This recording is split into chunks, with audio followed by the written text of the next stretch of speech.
Hello and welcome to the launch broadcast for They Go Up So Fast, Rocket Lab's 19th Electron mission. It is Tuesday, March 23rd here in Auckland, New Zealand, where we're joining you from Rocket Lab's Mission Control Centre.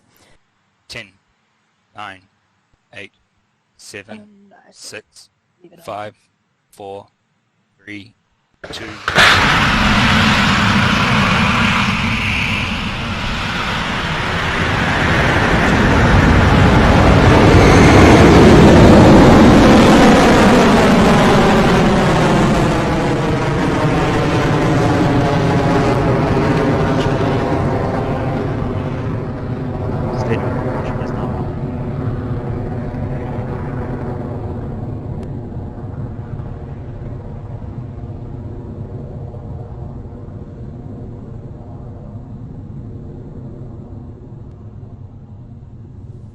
They really do go up so fast, with a beautiful liftoff of Electron from the pad at Launch Complex 1.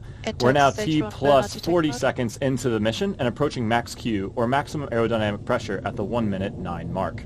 Max Q is the moment during launch when Electron experiences the highest amount of mechanical stress from the dynamic pressure, which is a function of its velocity and altitude. We'll be coming up on max Q in just a few seconds.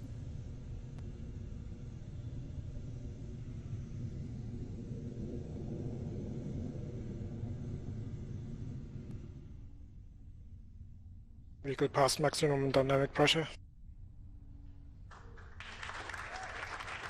And there's the call that we've successfully cleared max Q. All is looking good with our trajectory, and Electron is performing nominally.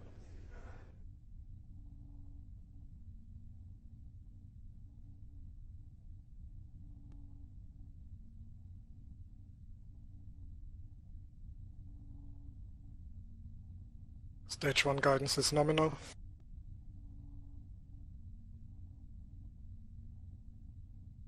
AOS Chatham Station.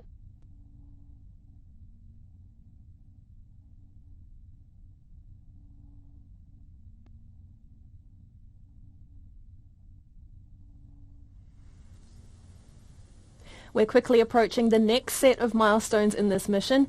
First up will be main engine cutoff of the 9 Rutherford engines on Electron's first stage. This is when the engines throttle down before the vehicle separates into sections, or what we call stages.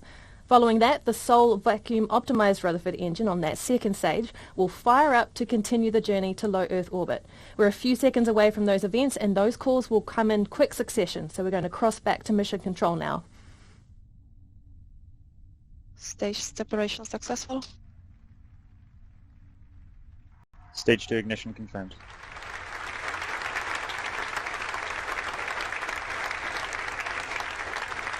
And you've seen it on your screen there. We have had a successful MECO, first and second stage separation and ignition of the Rutherford engine on Electron's second stage.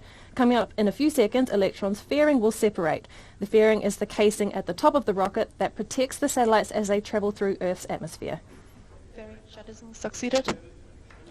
And High voltage battery discharge. there they go. The fairing has cleanly separated and fallen away from Electron, which is continuing on a nominal trajectory. Stage 2 guidance is nominal.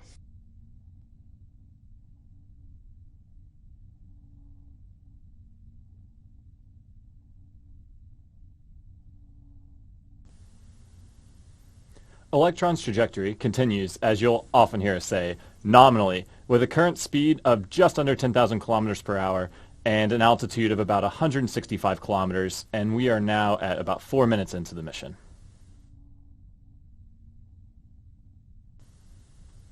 As we mentioned before, in the next few moments we'll be coming up to the battery hot swap, a maneuver that's very specific to the Electron rocket as the only launch vehicle flying with battery-powered electric pumps feeding our engines. When the first set of batteries are depleted during launch, we switch to a fresh one to power the engine for the rest of the mission. Sometimes you can see those battery packs fall away after the event, so let's keep an eye on the live feed from Electron and listen into Mission Control for the call.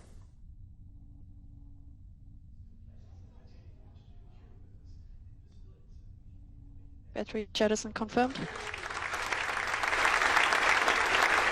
Propulsion remains nominal. And there we go, that's confirmation that the battery hot swap was performed successfully on Electron, and propulsion continues to look good for the rocket's second stage Rutherford engine. We're just a few minutes away from orbital insertion and kick stage separation on this mission. Electron is currently travelling at over 15,000 kilometres an hour and at an altitude of 276 kilometres above us.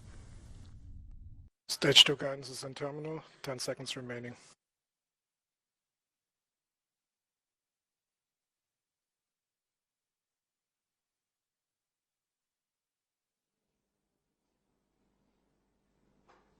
Seco confirmed. And stage 2 separation confirmed. Now transfer over to kick stage.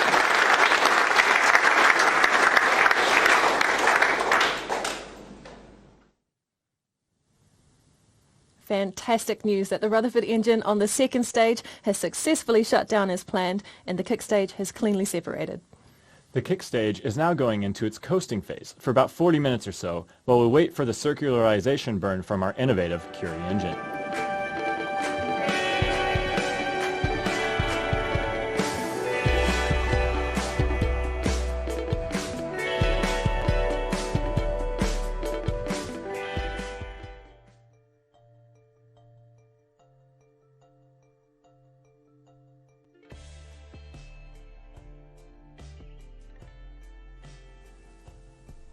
So we've had confirmation that the first satellite has been deployed from Electron, the M2 smallsat from the University of New South Wales, Canberra Space in Australia. Up next is the Centauri 3 Internet of Things nanosat from Fleet Space.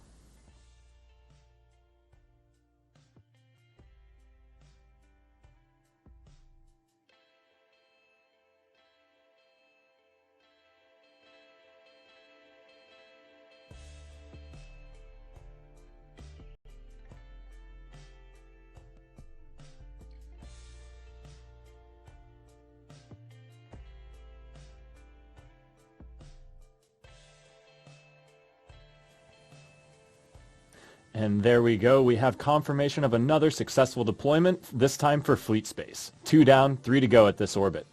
The Viri Hatchling 1U CubeSat from CareWeather is up next.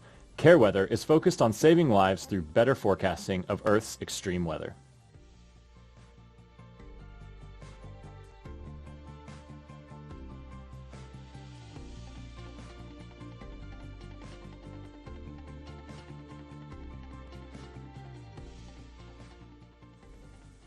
Now what you're seeing on your screen is a simulation of payload deployment. We will confirm all payload deployments on our social media channels shortly. Great, and there is the third payload deployed from Electron. This one is tiny, it's about the size of a bagel. But next up is the small sat for SMDC. This one is the size of a loaf of bread and is being deployed by RocketLab's Maxwell CubeSat dispenser.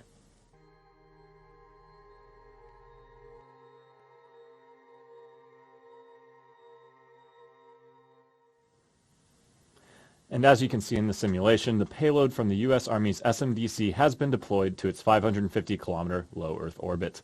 The final payload at this orbit is up next, and it's the Myriota 7 satellite.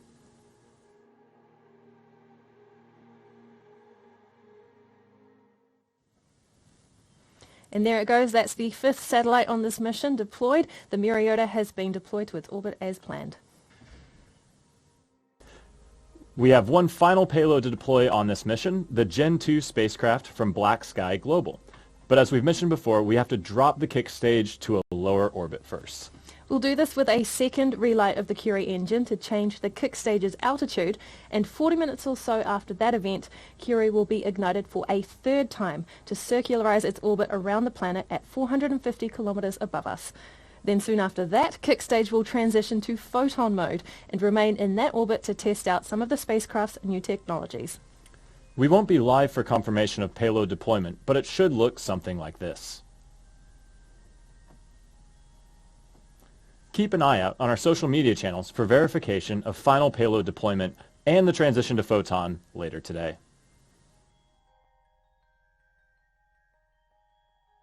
Now, before we close out the webcast, I want to remind you that we are still actively recruiting for over 90 roles across the RocketLab team.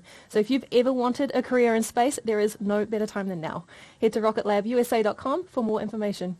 And a huge congratulations to the entire Rocket Lab team on reaching this awesome milestone of over 100 satellites on orbit. And a huge thank you, of course, to our mission partners for choosing Electron to fly on your mission.